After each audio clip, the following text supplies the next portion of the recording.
Sesta corsa dal Savio di Cesena, il centrale, è la quinta e conclusiva prova del Super Frustino. Autostart che inizia a mettersi in movimento, cavalli che devono fare un altro giro. Vediamo se c'è stato un problema a qualcuno dei partecipanti, oppure se semplicemente si aspettava un attimo.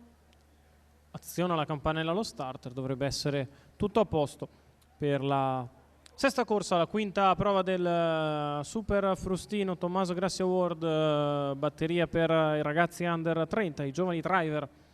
che si affacciano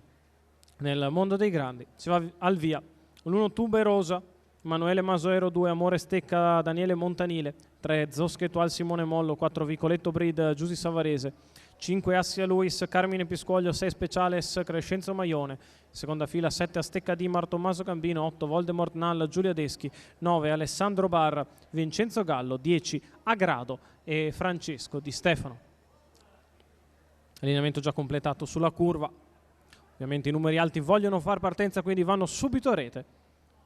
e si parte con la velocità da parte di Assia Luis, che cerca di andare davanti, ci riesce senza problemi nei confronti di Zosca e Tual. All'esterno ci sono Vicoletto Breed e Speciales, che cerca di andare sulla testa della corsa ma rimane per il momento in terza ruota, con Vicoletto Breed che insiste e si mette seconda avanti a Zosca e Tual dopo 200 metri passati in 14,2. Assia Luis in vantaggio, arriva Speciales, prende in mano Carmine Piscuoglio, via libera,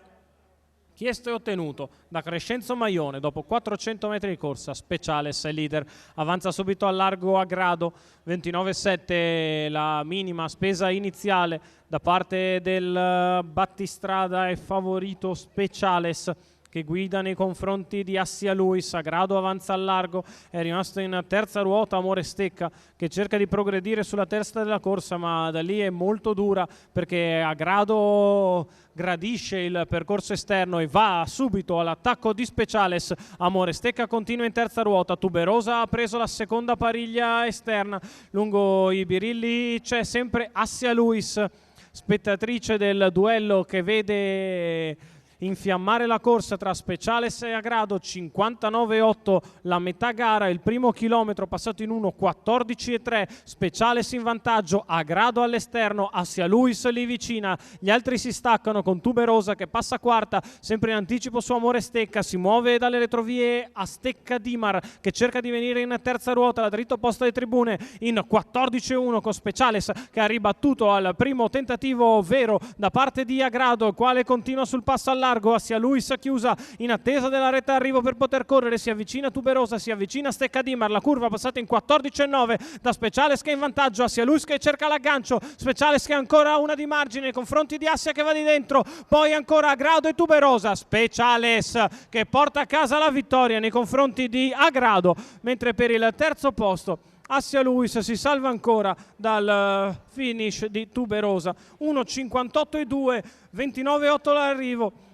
1:13,9 il ragguaglio cronometrico per Speciales e Crescenzo Maione, che calcolatrice alla mano dovrebbe essersi prenotato per la finale del Super Frustino grazie all'allievo di Andrea Vitagliano, portacolori di Vincenzo Vitagliano. Il successo nel centrale da parte di Speciales e Crescenzo Maione, secondo ancora un Super Agrado, terza Assia Luis, quarta Tuberosa, quinto è Astecca Dimar con il numero 7, ma il successo e l'approdo in finale, salvo errori, omissioni o interventi della giuria, è per Crescenzo Maione grazie a Speciales.